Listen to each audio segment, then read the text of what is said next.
This is Smooth 98.1, your love music, love live station on a hump of the week, Wednesday morning. Yes, you are tuned into the Smooth Breakfast. Yours truly is Ayokunmi. And it's that time to take a look at what's going on in the papers, the headlines making the rounds across the dailies in Nigeria. This is Freshly Pressed, and you are most welcome along into the ride with us. Come through, come through. It's an interactive session, as always. So we're looking forward to you sharing your thoughts on the story we'll be talking about this morning. All you have to do is send your messages in on WhatsApp. The number is 0809 440 981. 0809 440 981. That is the WhatsApp number. You can also come through on YouTube or streaming live right there at Smooth 981 FM Lagos. Smooth 981 FM Lagos. Joining me this morning, my analyst for the morning is Devoe. Good morning to you, Devoe. How are you doing today? Morning, world. Morning, Lagos. Ewa, it's a new day, a new week, challenges everywhere. Eku 64. Eku Naija. My goodness, I was waiting for that. I kind of had a feeling that it was centered around, 64 years of independence. Yes, I should say happy post-Independence Day to you, Devoe. I mean, we haven't spoken, since yesterday or thereabouts. And we're going to begin with the president's address. That was making the rounds all through yesterday, even into this morning as well. 7 a.m. yesterday, President Bola Tinubu addressed the nation on the occasion of Nigeria's Independence Day. And one of the things that, amongst many things that he talked about within that address, he announced a 30-day national youth conference aimed at addressing opportunities, unemployment, social justice, education, and other diverse challenges confronting the Nigerian youth. Now, that's one of the things he mentioned. He also mentioned some of the achievements made by his administration, such as attracting $30 billion in foreign direct investment, um, clearing out the 30 trillion naira ways and means facility that that was inherited by the government within the last year of this administration. But Devoe, take it from here and to give us some clarity and perspective. Okay, can you hear me? Yes, we can. Okay, great. Well, I mean, most people uh,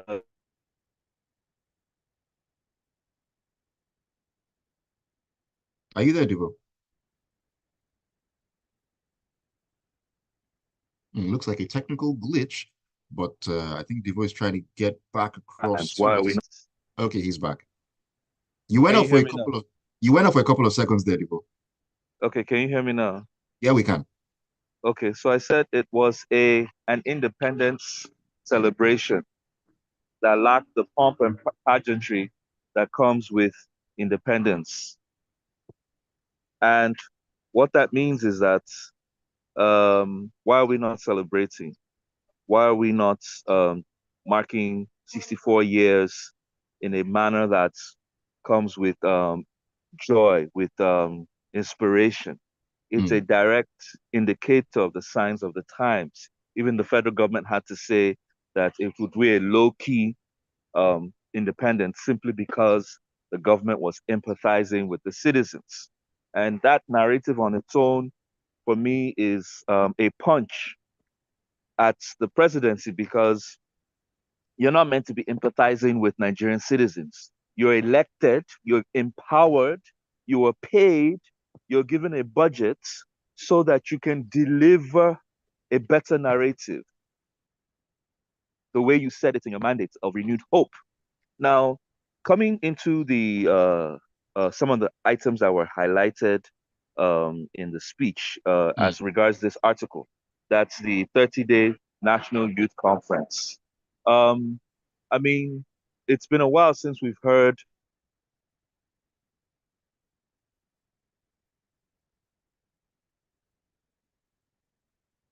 Are you with us, Devoe? This is what technology does to you sometimes, going in and out, but definitely 45. because, okay, and he's back. Can you hear me now? Yes, we can. So I said it's unfortunate that in Nigeria, many people do not realize the hard facts of the youth population. as Nigeria puts it, between 15 and 45. Okay, they make up. The president said 60%. They actually make up 75% of the Nigerian population. Now, what that shows you that it's a young nation. Okay, most people are in their tender ages. Now, this is the real constituency in Nigeria. Not even most of the people that you see in Abuja and most of the state capitals. This is a real constituency in this nation. Now, what did the president have to say? He said, well, that we would be having a 30-day conference discussing with the youth, more or less like a reality show, right? And when I say reality show, meaning something that's day to day to get the youth talking and on issues like unemployment, social justice, and education. But the I youth think have been Nigeria, talking. yeah, the youth have been talking and the youth have been working. The youth actually have been struggling. And this is the problem. Has he lost touch with the position of the youth? I mean, this president, in quotes, comes from Lagos State. He was Lagos State governor that has a thriving youth population. Why is he not taking from the learnings of yesterday to by now to have been delivered an action plan for the youth? This same administration created a Ministry of Youth Affairs. And when I say youth, they separated it from sports and gave it its own focus. Why have they not implemented some of the objectives that they themselves laid down? So you see, for me, it's a knock on the head because at the end of the day, what you will see is from what he said, they're going to have representatives. Obviously, we know those youth reps will come from all the states. They will come and sit down. And what happens when they bring them to sit down? Behind the seats, they will be sharing brown paper bags. In the end of the day, you might not have people who really speak from a objective point of view or come from the opposition. What you will see is people who come and just agree with them, and then they all Mm. go back to their places, and it's business as usual. I say this because it's unfortunate that they have relegated youth to the backside. That it's just like saying women, that you've addressed women by creating a Ministry of Women Affairs. You're insulting women the same way you're insulting the youth of the productive capacity of your nation. And by now we should be discussing industrialization. We'll be discussing how to address the power problems of this country so that you can give youth the tools that they need to be able to, do you understand what I'm saying? Mechanize the country. You should be, he did mention areas of broadband and talent. It goes beyond this. Are you aware that because of the currency, many of the artisanal staff from Benin, Togo, Niger, and Chad are leaving Nigeria because our currency is weak? Now, not just the foreigners, the local artisans, okay? That's the plumbers, the electricians, the painters, the bricklayers. They're leaving the country to those Mm. other countries because the naira is weak. So when they earn in Benin, or they earn in Niger, or they earn in Cameroon, and come back into the country, they are richer. This is the true state of youth in this country. And until we get it right for our youth, we actually have not started doing anything. Mm. All right. Thank you for sharing your thoughts on that one, Devoe. Let's know your thoughts, Lagos. Come through on WhatsApp on 0809 That is the WhatsApp number. ID Jadiboyega says, organizing a 30-day, 1-month youth conference to address unemployment shows the president lacks capacity to navigate the nation to a safer space. What do you need a conference for? Who does that? This is just another political gathering where no cash will be disbursed and palliatives will be shared. End of story. Case closed without achieving any tangible thing. For goodness sake, for how long shall we continue to live like this? Same things that Devoe it actually has been echoing. All right, Devoe, let's talk about something else that was trending yesterday that came to the fore, and that was the Fearless in October protest that occurred. Now, youth in Lagos and Ondo states took to the streets yesterday to protest against the harsh economic conditions in Nigeria, taking this out of the Daily Trust. Now, the demonstration under the banner of the hashtag Fearless in October was organized to coincide with the 64th independence celebrations. Now, demonstrators voiced their grievances over inflation, high fuel prices, and the overall economic hardship gripping the nation, echoing the sentiments of the End Bad Governance protest that held in August. Now, I know that in Lagos and Ondo states generally, they were generally peaceful and quiet. In Abuja, a bit more agitation in that part of the country. Devoe, your thoughts. Well, I don't want to say much about it because I think it's safe to say that APC government is a no dissent government. They're not democratic. They don't want anybody to have another view, talk less of having a dissenting view. Ayo, did you hear what I said? Yes, I did. They do not want anybody to have an alternate view, talk less of a dissenting view.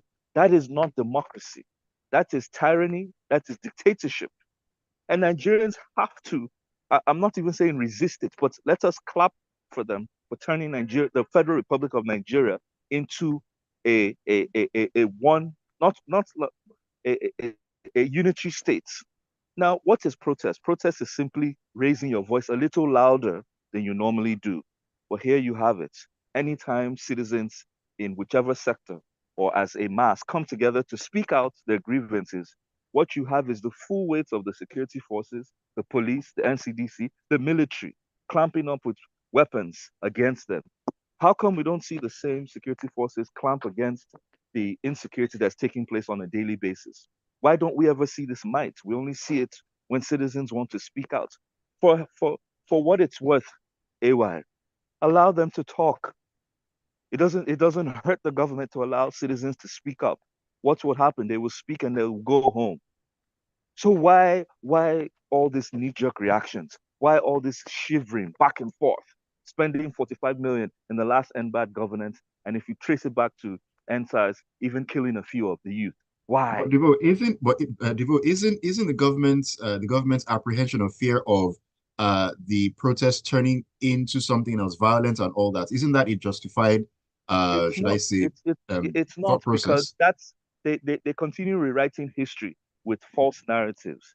In NSARS, they were peaceful. Yes, they blocked the road. I agree, but it was when they unleashed the police and the military who were shooting into their midst. That's when there was a spring up. And then, as usual, the non-state actors, the hoodlums, the gangsters, and the thugs were released to create that impression that the protest was hijacked. The same thing they did in the end bad governance protest. Whilst you had innocent, law abiding citizens who came to protest their minds, you also had non state actors, thugs who were brought in to create that impression that the protest was hijacked. It's the same playbook, AY. We don't have to argue this. Like I said, they don't want an alternative view, neither do they want dissent. Now, take a look at the article. It says that the police tear gassed people at what do you call it, Utako and Jabi. That's the side of Abuja.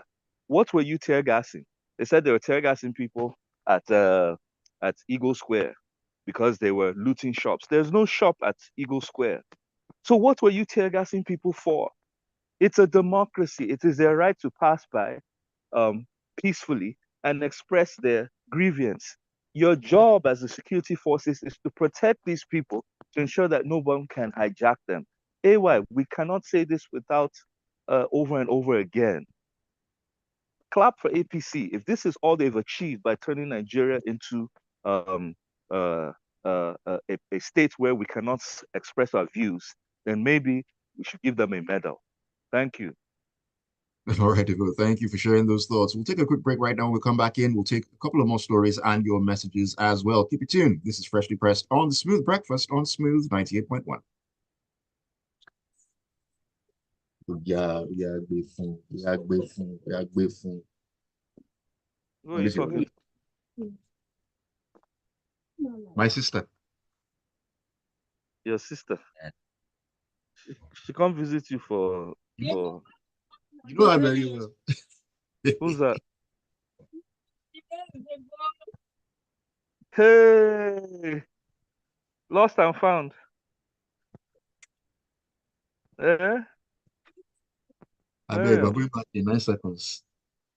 You'll catch up after we're Okay, going back. no problem.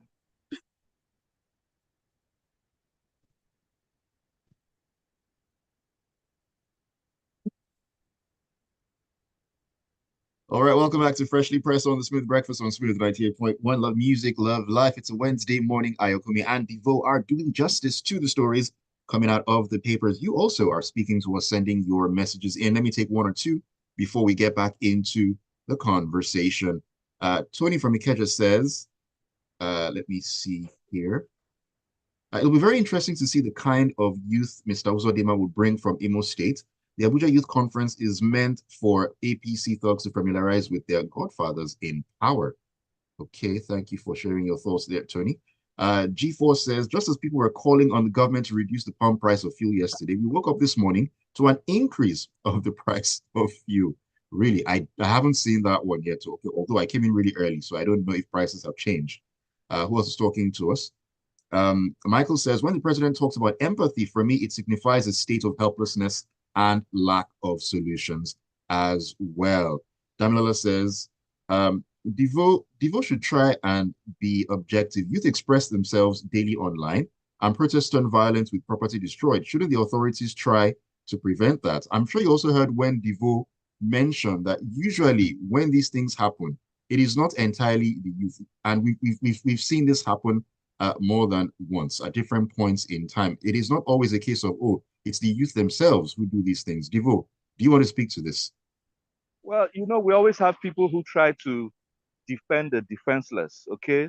We don't have to waste time on them. For those who are on ground, I think they understand the truth and they know the deception that always takes place when it comes to protests.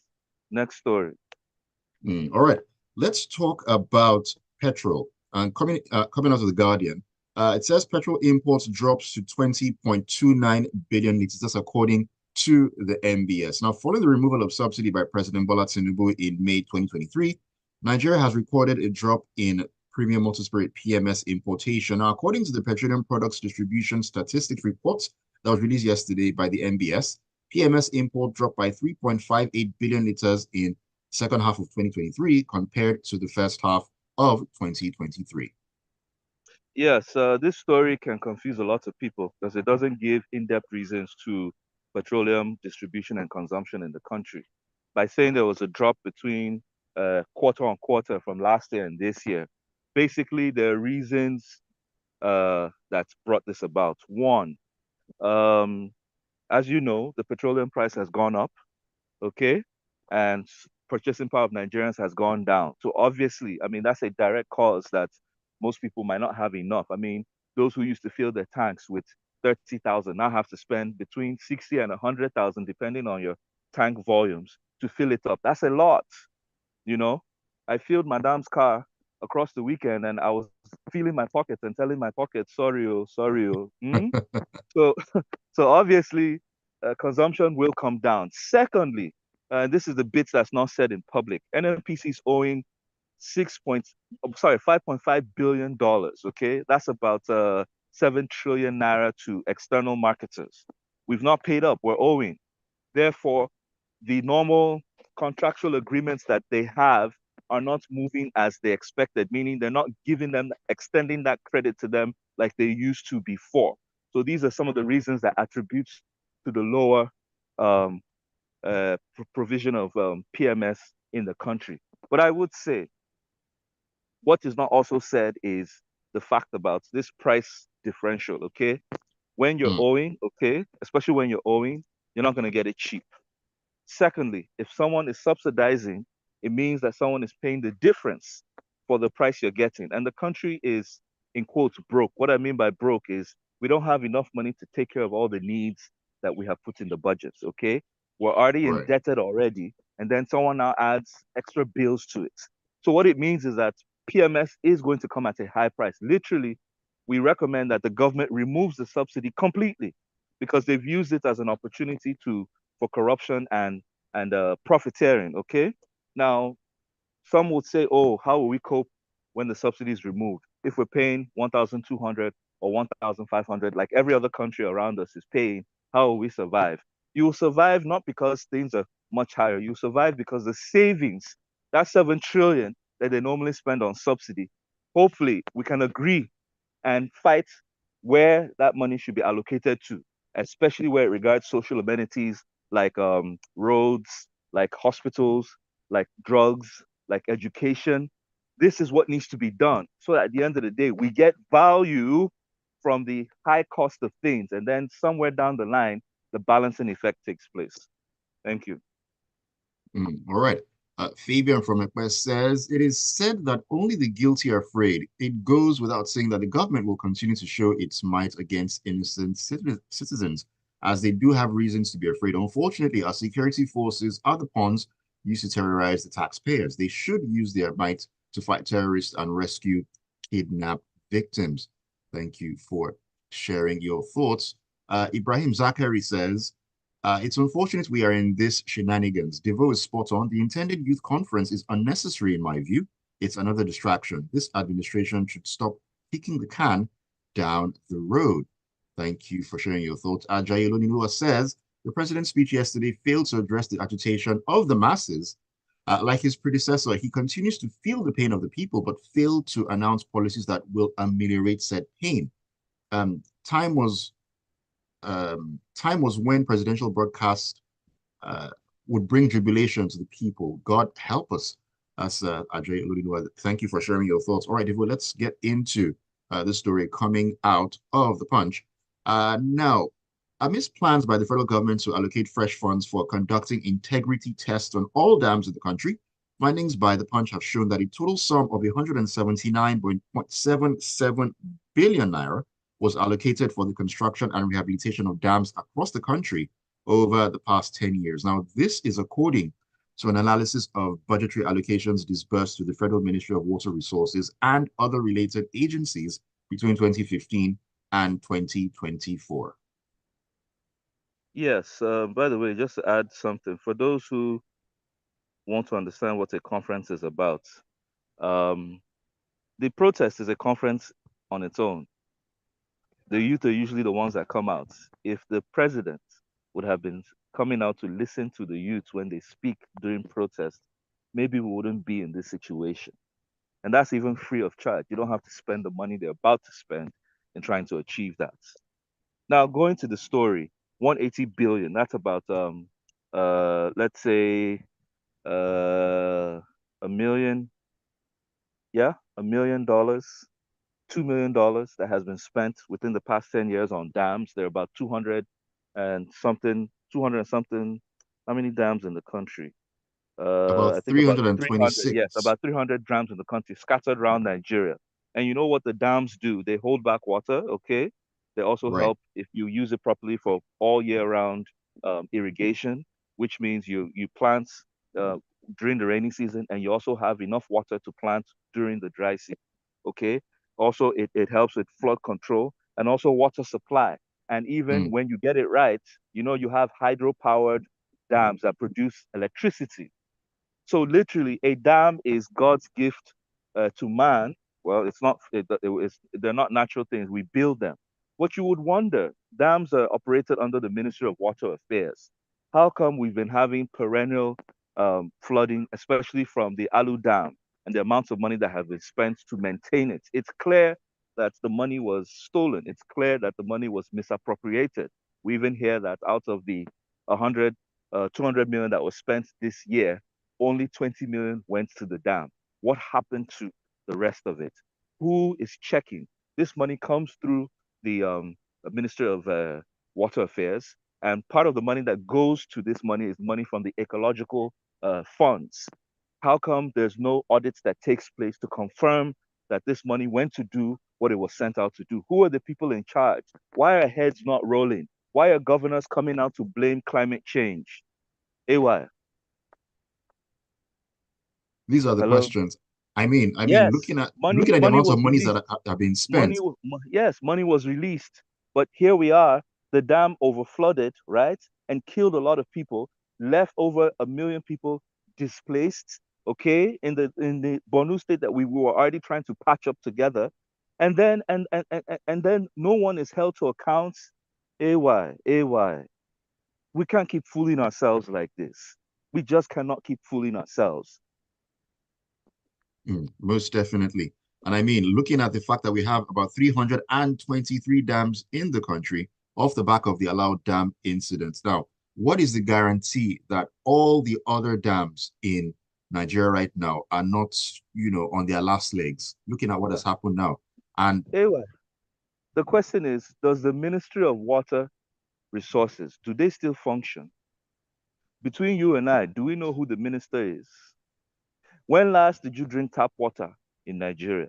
AY. Some people are not even old enough to know what tap water is. It used to run. Those of us who lived in Lagos, Port Harcourt, and Abuja, and some parts of the north, Kano, Kaduna, and even in Meduguri, tap water, meaning water that comes from water works. They don't even know what it is. when they say water works, to them, it's one name that was put in the history books. That's how bad we've gotten. It's rather unfortunate. Let me take some messages as we round up on conversation. We really need to bounce. Cisco Delgado says, that's a good morning, Devo. That's true. We travel out because our currency is very weak. Let me take one more. Time has absolutely flown. But I can assure you, Devo, that savings from subsidy removal will never be used for other projects. Citizens will not get the benefits of that removal. Um, Let me see.